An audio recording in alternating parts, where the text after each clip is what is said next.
മിഠായി തെരുവിനെ ഇത് 5ാം തവണയാണ് അഗ്നി വിഴുങ്ങുന്നത്. അപകടങ്ങൾ അധികം ഇടവേളകളില്ലാതെ ആവർത്തിക്കപ്പെടുമ്പോഴും കോഴിക്കോട് ഏറ്റവും അധികം ജനങ്ങൾ എത്തിച്ചിരുന്ന മിഠായി തെരുവിലെ സുരക്ഷ ഇന്നും ചോദ്യചിഹ്നമായി തന്നെ നിൽക്കുന്നു. നഗരചരിത്രത്തിലെ തന്നെ ഏറ്റവും വലിയ തീപിടുത്തമായിരുന്നു 1995 ഉണ്ടായത്. അതും ഒരു ഫെബ്രുവരിയിൽ തന്നെ. രാധാ തിയേറ്ററിനടുത്തുള്ള കണ്ണങ്കണ്ടി ടെക്സ്റ്റൈൽസിൽ ഷോർട്ട് സർക്യൂട്ടിനെ തുടർന്നാണ് അന്ന് അഗ്നിബാധയുണ്ടായത്. 20ഓളം കടകൾ അന്ന് കത്തിയമർന്നു. 8 കോടിയിലധികം രൂപയുടെ നഷ്ടം അന്നുണ്ടായി.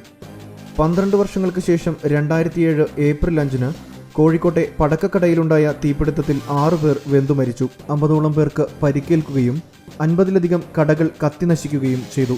2010 അഗ്നിബാധയിൽ 8 കടകൾ കത്തിനശിച്ചു. 4 വർഷങ്ങൾക്ക് ശേഷം 2015 മിഠായി തെരുവിനെ വീണ്ടും അഗ്നി വിഴുങ്ങി. കോയൻകോ ബസാറിന് സമീപത്തെ 10ഓളം കടകൾ അന്ന് അഗ്നിക്കിരയായി. അന്ന് പക്ഷേ ആളപായമൊന്നും ഉണ്ടായില്ല.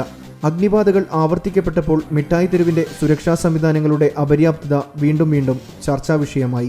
2.5 കോടിയിലധികം രൂപയാണ് മിഠായി തെരുവിന്റെ നവീകരണ പ്രവർത്തനങ്ങൾക്കായി 2015 സർക്കാർ അനുവദിച്ചത്.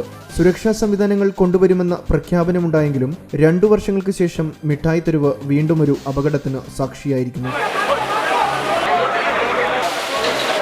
അഗ്നിശമന സേനയുടെ സമയബന്ധിതമായ ഇടപെടൽ വലിയ ദുരന്തങ്ങൾ ഒഴിവാക്കാൻ സഹായിക്കുന്നുണ്ടെങ്കിലും ഓരോ തവണയും അപകടങ്ങളിലുണ്ടാകുന്ന നാശനഷ്ടങ്ങൾ ഒഴിവാക്കാൻ ആർക്കും സാധിക്കുന്നില്ല.